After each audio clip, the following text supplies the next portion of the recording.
Sinubukan kong ngayain si Mama eh. Pero masama yung pakaramdam niya. Na hindi nga lumabas ng kwarto kanina eh. Malamang nagkukunwari lang yun. I'm pretty sure ayaw niya umattend sa kasal namin. Pero, intindihin na lang natin si Mama. Ano pa nga ba gagawin ko? Basta I'm trying my best here, okay?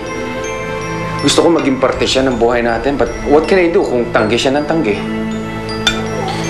Kuya, bigyan na lang natin ng konti pang panahon si Mama. Oh! Ano yung ginagawa niyo? Sinusubukan po kasi ni Miss Ting kargahin si Baby. Ako, ang kaso, Mami, ayaw eh. Kaya ikaw na nga lang marka sa kanya palagi. Kaysa naman, ganito siya sa akin. Ha? Sigurado ka ba? Gusto mo subukan mo ulit? Pagtahan niya. Para naman maging close kayo. Hindi talaga eh. Papaiyak na lang yung bata eh. Ha? Hindi po. Misty, ganyan talaga minsan ng mga babies. Nangingilala. Eh, hayaan mo muna anak, huwag mo munang ipilit. Ha?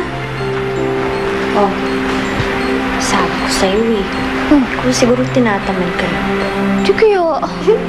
Ba't ka natatawa? Hindi oh. Hindi oh. Tignan mo. Halika na, sige na, kain na. Ako, kaputi lang siya. Halika na, kain na. Halika na, naiman na po. Pahal mo lang. Ano sana? Pero ayun, bumibida na naman si Mika. Kung isa kanya sumasama si Baby Angelo. Ayaw mo nun? Akala ko ba ayaw mo mag-alaga? Hindi ko nga feel. Pero PG, syempre, pag nandun si na Mami at Daddy, gusto ko ako yung super ate at hindi si Nita. Eh di magpakati ka sa ibang bagay. Umawi ka sa pasalubong. Ano pa nga ba? Naku, basta hindi ako papayag na palagi na lang si Nita yung good chat sa pamilya namin. Happy na nga ako na kumpleto ulit yung pamilya namin eh. Pero ayoko yung kasama si Nita sa equation. Eh di distract her.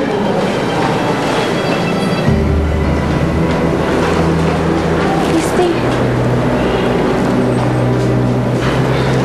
Emma, pero nga yung cellphone mo. Okay.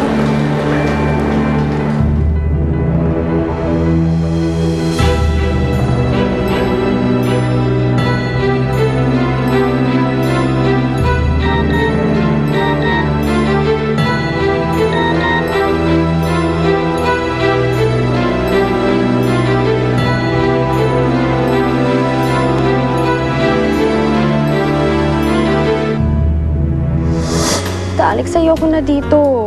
Lagi na lang ako naiisa ni Nita eh.